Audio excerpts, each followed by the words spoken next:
this is Chris, who studied both the IPGCE and also the PGCE with QTS. He had a slightly unusual pathway to where he is at the moment, and I'm sure he will give you some more information and take it away. Thank you very much. Yeah, so hopefully I'll be able to answer some of your questions today, because chances are I've already been in your position in one way or another. I know when I was looking to either do a PGCE or an IPGCE, I had so many questions, and you can't really find answers for them because a lot of them may be anecdotal or they may be highly personal. So hopefully with what I will be explaining, hopefully it can answer some questions. And if there's any questions at the end, I'll be more than happy to answer them if I can. So, like John just mentioned, I have a bit of an unorthodox career path. I began teaching in 2016 in China after going backpacking for a while, and I already had a TEFL and a degree, and I decided it was something I wanted to do. But within a year, I decided I need to get more qualifications, and I wasn't quite sure what to do. I ended up doing an IPGCE, an excellent decision. The IPGCE for me at the time was fantastic. I didn't need to leave work. It was flexible. It was extremely linear. It made so much sense when you're doing it. I'll try and compare these, the IPGCE and PGCE as I go. But one of the big differences and similarities between the IPGCE and the PGCE is that camaraderie, because like John was mentioning, you will be speaking to other people who are doing the course, and they'll be able to help you. They'll be able to give you advice. And in doing so, they can give you motivation as well. It sounds a little bit silly, but it happens within the PGCE as well. And that's something I didn't know before going on to a PGCE. I thought you'd kind of be left to your own devices and you might get lost in academic reading and everything. And that doesn't happen. And again, that's information that you can't really find. So that's quite useful. One of the upsides is that you can carry on working. And like John said, you don't really have to dedicate a huge amount of time to this. Excellent stuff. As long as you do little and often, you'll do really well. If you start cramming right at the end, it may be a little bit stressful with bottlenecking. But again, that happens with all qualifications, and it's no different with an IPGCE. One of the things I found really useful with the IPGCE is obviously I could work at the same time, but schools immediately would want to interview me from going from having a BA and a TEFL to having an IPGCE. So the weight of it was evident immediately, which I found fantastic. And again, anecdotal, this may not be the same for everybody, and it will be extremely personal, but the largest salary increase I've seen from qualifications was from getting an IPGCE. I didn't see as much of a difference with a PGCE and QTS. So yeah, I found it incredibly useful. I've got two things written down as a slight negative for the IPGCE, and one of them is, with a PGCE and QTS, you cover basically the same theories. You cover all of the same academic reading and writing, or more or less the same. This is really useful because it will prepare you for teaching and all of the theories that you would need to know for this. But you're kind of halfway there for QTS or a PGCE with QTS. But I'll explain a little bit more about that in a minute. I think the good segue from the IPGCE onto the PGCE would be the mentors. With a PGCE and QTS, you have a mentor. I think you end up having a few actually. You have a mentor for the university side of it, and you have a mentor within the classroom, which is extremely useful. You have one person for the theories and helping you get through coursework and everything like that. And on the other side, you have someone inside the classroom with you every single day, watching what you're doing, giving you pointers, giving you feedback, incentivizing you to have reflective practice, which is kind of the big the direction PGCs are going in these days. They want to know that you are able to reflect on what you're doing and that you can make changes and adaptations to the work that you're doing. So amazing work. this is something that the IPGC will be looking at as well, and this is why I was saying that they're kind of similar with what you will be doing. But the QTS, inside school, your mentor will be watching you every single day. So I know a lot of people who ended up dropping out of the course because they found a bit too much pressure from their mentors. So having a mentor I found incredibly valuable, both with my placements. My mentors were amazing. I had really good relationships with them. But I know not everybody has that, and I've seen that on placement as well. You could be so enthusiastic about going and getting QTS with the PGC, and within the first few weeks, you may find that you don't get on with your mentor. And unfortunately, that can happen anywhere and with any type of qualification that requires oversight. I've seen it. I've seen the negative side of that, but it worked really well with me, and I'm really happy about it. And I think I benefited a lot from my mentor.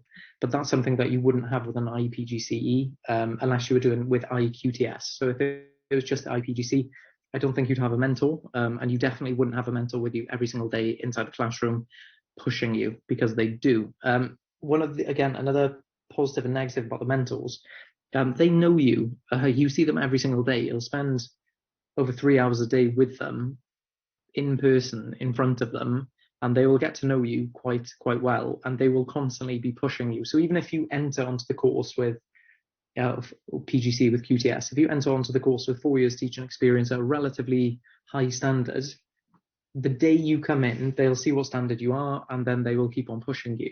It's not as if you need to meet minimum standards to be able to pass, because they want to see that you have ongoing improvement. So if they see you stagnating, they will address that very quickly, and you could still end up having difficulty on the course or difficulty graduating with QTS or being recommended for QTS if you don't make continual progress. Again, I've seen other people have these issues. Now, let me go into the PGCE a little bit more detail. There's huge positives and massive negatives with this. So I'll try to go through this quite quickly because I've already taken up a bit of time. With the PGCE, you get access to in-person training. So extremely valuable. You learn about how schools work, you get pushed. It's a trial by fire, and I think it's invaluable. I think it's really, really good. I think you can get similar experience in China without getting a PGC and IQTS. I definitely think you can, because schools here can facilitate you or support you in getting QTS. So you don't need to go home to the UK to be able to get that. Or you can do it through IQTS routes.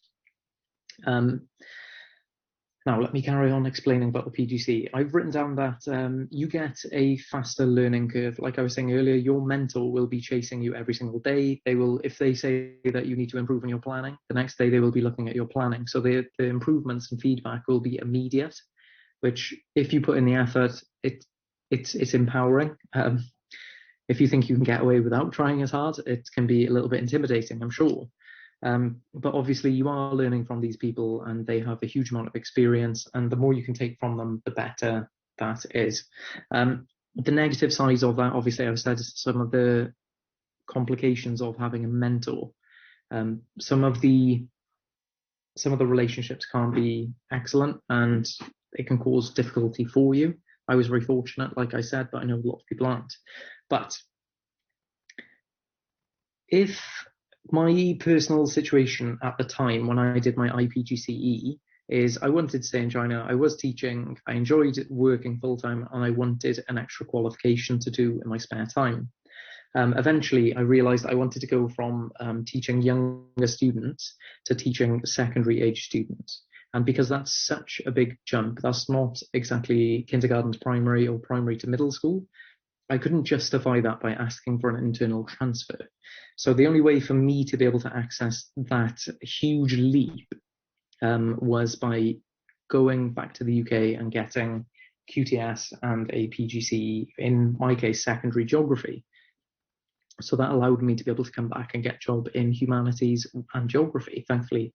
But major downsides to this. With the PGCE, you can work, you can carry on earning, you can carry on living a relatively normal life, as long as you do little and often. But with a PGCE, you cannot work when you're doing this. It takes all of your time.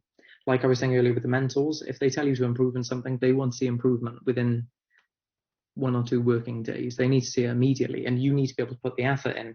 So instead of it taking 8 hours a week, it kind of takes somewhere between 40 and 60 hours a week minimum. Like in terms of going to school, you're doing your work, you're doing your lessons, you're reflecting on every single lesson plan that you do.